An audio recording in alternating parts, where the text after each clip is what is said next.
and welcome to this week's Junior Church feedback. I'm just working on a few finishing touches for the forthcoming Junior Church plans.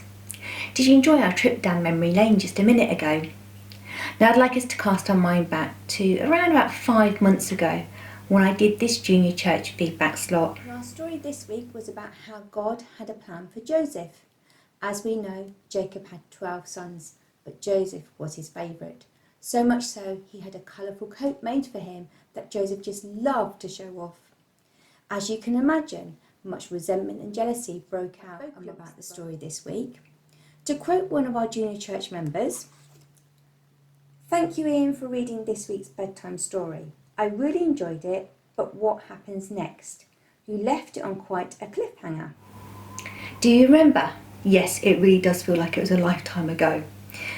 But backed by popular demand, we have Joseph with his dreams.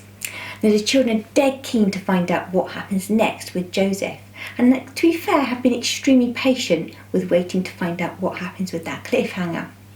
So over the next 3 weeks, we're going to be continuing with the story of Joseph with the help and support from Becca and Ian Clark.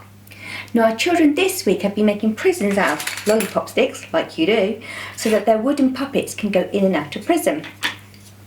We've learnt that even when it got really hard and difficult for Joseph, he still put his trust and faith in God and that God had a plan for him. So I'll leave you with a few photos of our Junior Church members enjoying their craft activities, and I'll be back next week for part 3 of Joseph. And I really can't wait to find out what happens next too. Have a good week.